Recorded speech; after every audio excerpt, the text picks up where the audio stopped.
13 Sabbath Offering projects in Trinidad, Puerto Rico and Mexico, a tasty international recipe from the Mission 360 kitchen, and the sights and sounds of Lebanon coming up next.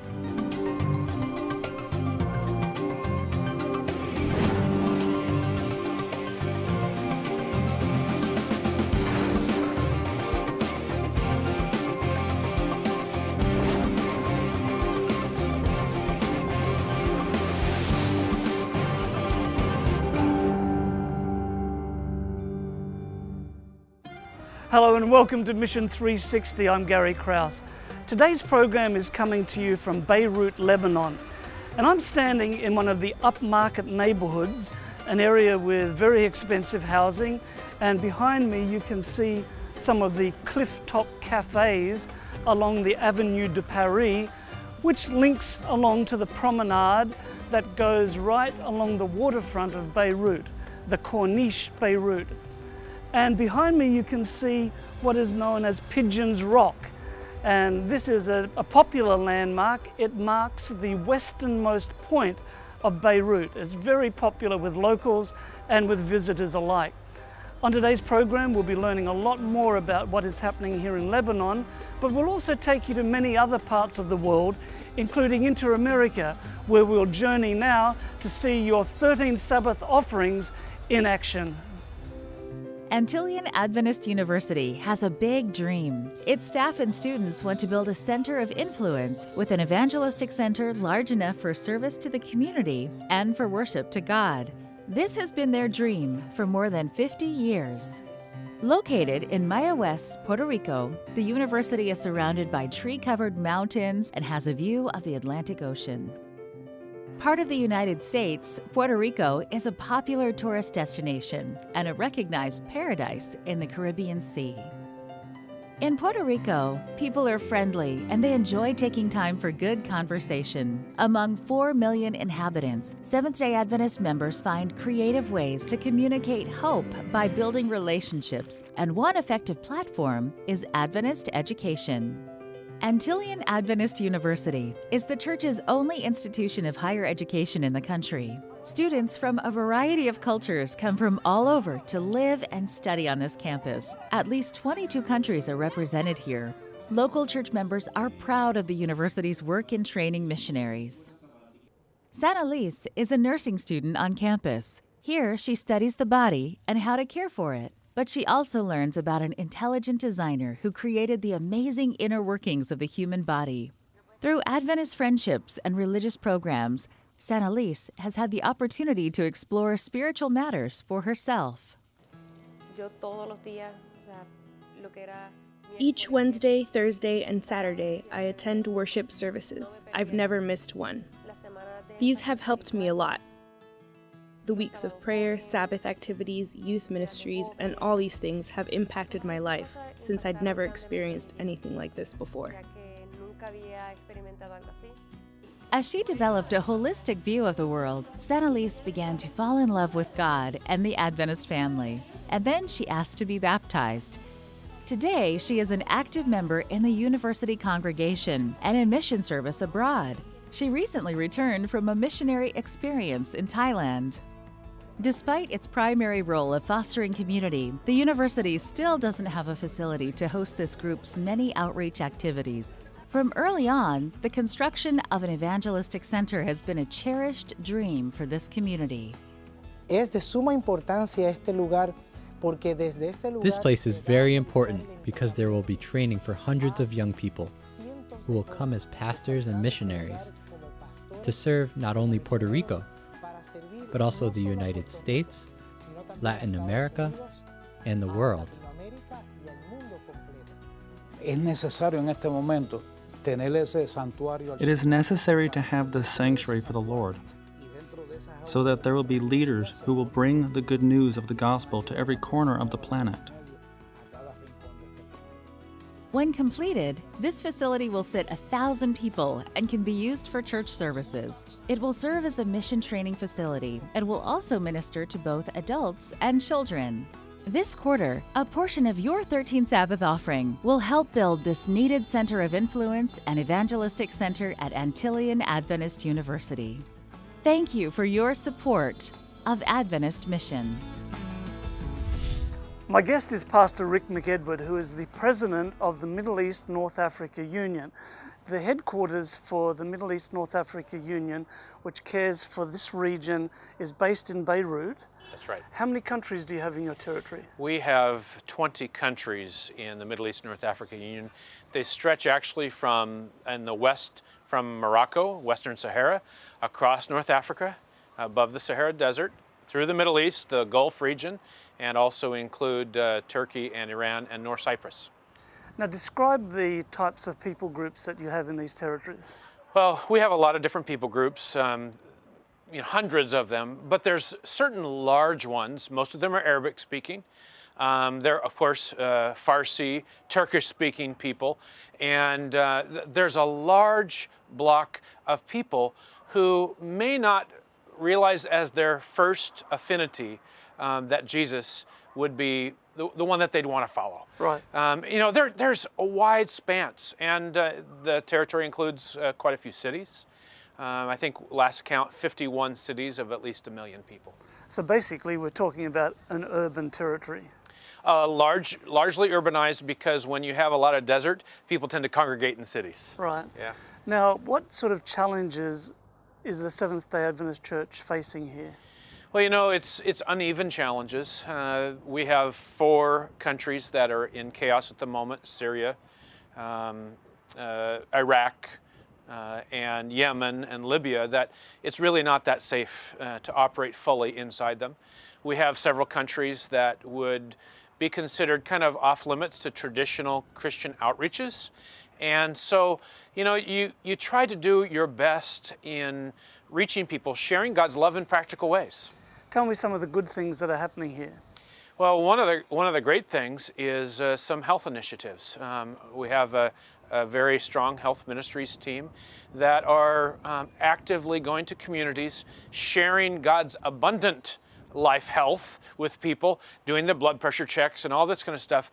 But when we do that, wherever we go, we find that the majority of people have never been inside of a church before. Wow. Yeah. Now, when you look at the sheer numbers, how many Adventists are we looking at in ratio to the population? Well, of course, in the whole of all the 20 countries altogether, we have only about 3,700 church members. Right.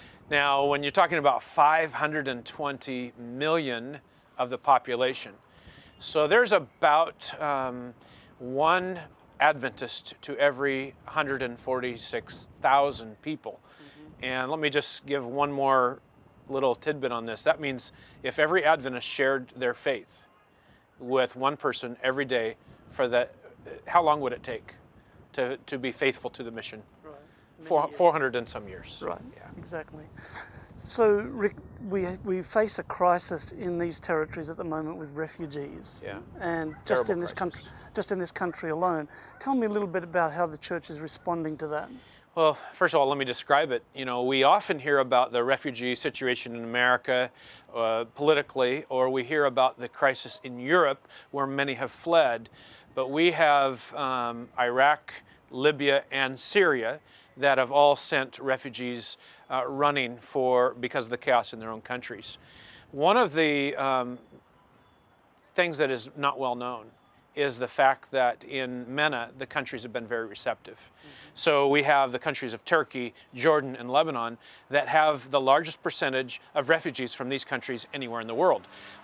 Almost all of the refugees from Iraq and Syria are in Lebanon, Jordan, and Turkey. Wow. And we have around 7 million refugees in our territory. That makes a big, big difference to the social fabric. Oh, it does. Yeah. It does. Now, here in Beirut, tell me about what is being done for refugees. Well, we like to share with people in practical ways. There's not a lot of opportunity to do overt kind of sharing, but we can build people up. We can share healthy lifestyle. We can share education. And one of the best things that I think is happening is a center not far from here, where they're in a community largely made up of Syrian refugees, which blend into the fabric of society here, but they struggle with education and jobs. And the kids don't have any place to go. Right. So we have opened our doors to a refugee school that has children of all ages learning up through almost high school level, where they learn all the education, learn how to speak English, they learn all the typical educational patterns, and it is wonderful to go in there and see this group of happy young people who are learning so much. How many are coming through? Right now we have a limit because of the amount of school space we have. We have about 135 Excellent. attending right now. Yeah. As you look to the future, what sort of hopes would you have? You know, our region has been blessed by receiving a lot of help from other areas. General Conference, certainly, South America Division, North Asia Pacific Division. But when I look across this territory, there are needs that we can't meet with our few members and resources. And we would love to see more and more people saying, I want to pray for what you're doing in MENA. I want to join somehow in your mission in MENA. And I'd like to invite, if possible, the world to just consider, what would God have do here? We'd love to see, centers of influence developed. We'd love to see global mission pioneers sent out in different areas. We'd love to see people who maybe aren't dependent on the church, but maybe start a business in some of these territories where it would be easier to start a business than send a foreign family. And so we have many different creative opportunities, and we just love the world field to share in those with us. Wonderful. Rick, thanks so much for sharing with us today. Yeah, thanks, Gary. And as Rick said, prayer is the #1 need here in MENA. So many beautiful people, so many wonderful people, but many don't have the hope that we know about that comes only through Jesus Christ. So please remember them in your prayers. More Adventist Mission coming up straight after this break.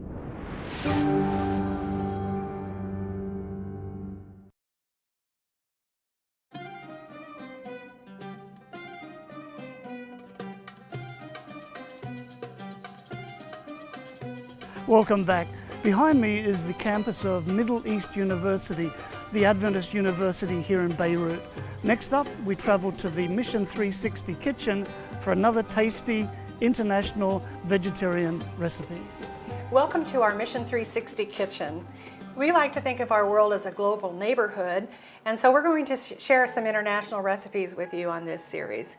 And today we're going to show you a soup that is inspired by the country of Tanzania in Africa.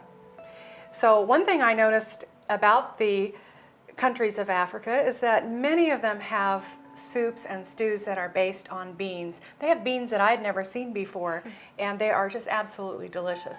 So we're going to take our inspiration from Africa today, and in particular the country of Tanzania. What is the name of this recipe? Oh, this is the golden bean and coconut stew. Well, I think it's going to be a good one, and I think you'll enjoy it. And this is one of those never fail soups. So if you've never cooked before, this is a recipe that you can tackle and you can be successful right off. Oh, for sure. Well, normally we would saute the onions and the garlic in this pan, but I already did it. I did it a little bit ahead of time. But before we get started, you want to tell us what other ingredients we're going to be using today? Yes. We need one medium onion and 3 cloves of garlic. We mix that with oil to saute. And then we need 2 cups of garbanzos or white beans. Today we're using white beans. Okay. And then we need 1 2/3 cups of coconut milk, 2 cups of canned petite tomatoes, and a little bit of salt, and then a little bit of chili pepper if we're feeling adventurous today. Okay. So this is another one of those shortcut soups. Again, if you like to cook your beans from scratch, by all means do that. But in real life, we don't always have time to do what we want to do the way we'd like to do it. So ours are canned and drained today. So we're going to start out with the sauteed onions and garlic. And right away, when that starts to simmer, your house smells good and everybody thinks something good is coming up. It's time for dinner. And they would be right in this case. I'm gonna add the beans next. There you go. So I think that's roughly about 2 or 3 cans. Again, whatever beans that you have in your pantry will work for this. Shall we go for the tomatoes? Let's do it. I'm gonna try to not splatter these too much. They're pretty juicy. Okay, I'm gonna just give that a little bit of a stir here. Well, it doesn't look gold yet, but it is pretty. That part's coming. So let's add the coconut milk next. Pour this in. I love coconut milk. Oh, that changes the taste of everything. It makes it nice and smooth and rich. It's a treat. So I'm going to add the turmeric here, and that is what is going to give this soup this beautiful golden color. So I'm going to put that in. Let me stir that. Yes, that looks, see, it's turning gold already. Yeah. It doesn't take much. Turmeric is really powerful, I've noticed. And it's a good antioxidant too, I believe. So I'm going to add a little salt. I'm not going to add all of this, but you can adjust it according to taste. And then for the fiery part, if you're feeling ambitious and brave, I would suggest adding a little bit of hot pepper. This is cayenne pepper. If pepper is a problem for you or you don't like it too hot, just leave it out.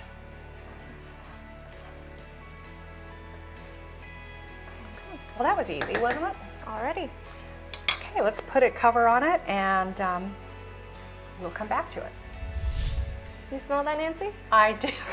I think it's finished. I think so. Shall we try it? Let's do it. Let me stir it one more time. Ah, that's a beautiful color. I see the golden stew part of it. Yes, and it's nice and thick. I like a chunky soup. Nice.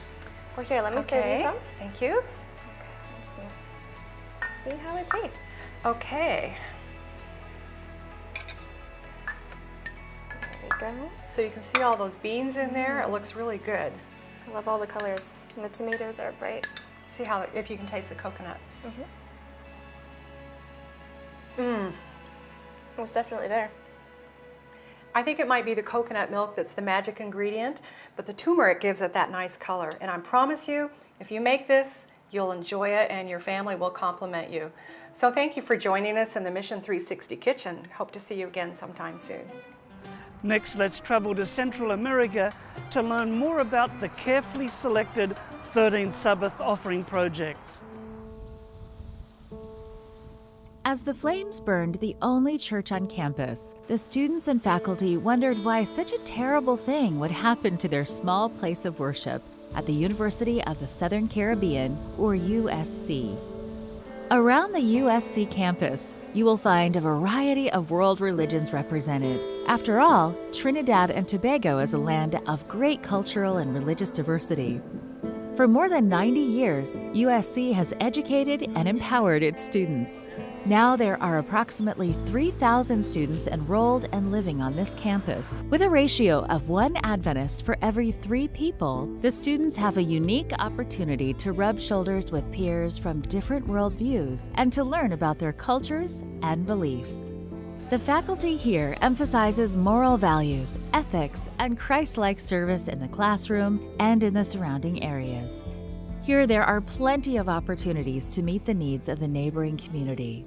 Because of these programs, the Adventist University is respected and well regarded in this city. The young people here eagerly participate in outreach programs. There is no prejudice, and everyone, regardless of religious background, can get together to serve the community and make a positive difference. But after the fire, the Adventist University was left without a place to gather and organize mission-minded activities. The fire destroyed everything, and now, after a good cleanup, they must rebuild. This quarter, with financial support from the World Church, a portion of your 13 Sabbath offering will help construct a new, better, and more efficient church building on the USC campus. It is more than just a church.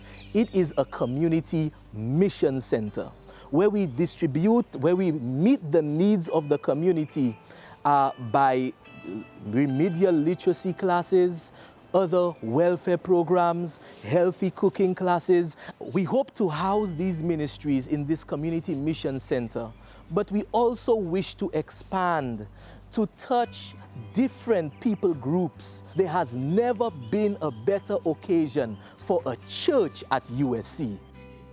The new church will seat up to 1,700 people. It will house a cross-cultural community center for a variety of outreach activities, as well as a classroom for mission training. After that tragic fire, the new facility will be a visual reminder of God's providence and interest in people's lives, health, and salvation. This quarter, your 13th Sabbath Offering will benefit 3 projects in the Inter-American Division. A new church will be built at Antillean Adventist University in Puerto Rico, and a new church and community center will be built at the University of the Southern Caribbean in Trinidad.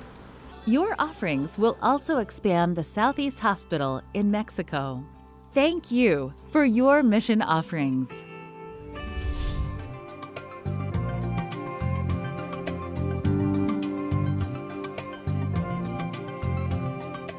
Well, thanks so much for joining us on today's program. I hope that you've enjoyed our 360-degree view of mission around the world. And I hope that you've been challenged and inspired by what you've seen and heard. Very diverse areas, from Mexico to here in Lebanon. Men and women, boys and girls are learning the love of Jesus in very practical ways. And please continue to pray for mission around the world. Pray for frontline workers. Pray for people who are outside of their own cultural context, sharing the love of Jesus. It can sometimes be lonely when you're working as a missionary, and it is always challenging, but it's very encouraging to know that there is a world church praying for you. Before we go, I'd like to send you a small token to say thank you for your support of mission, for your prayers, your finances, your personal involvement. It's a copy of the Mission 360 magazine. It's the companion magazine to this program that you're watching, Mission 360. And it's full of colorful stories and pictures of mission around the world. Well, for Adventist Mission, I'm Gary Krause, and I hope that you can join me next time right here on Mission 360.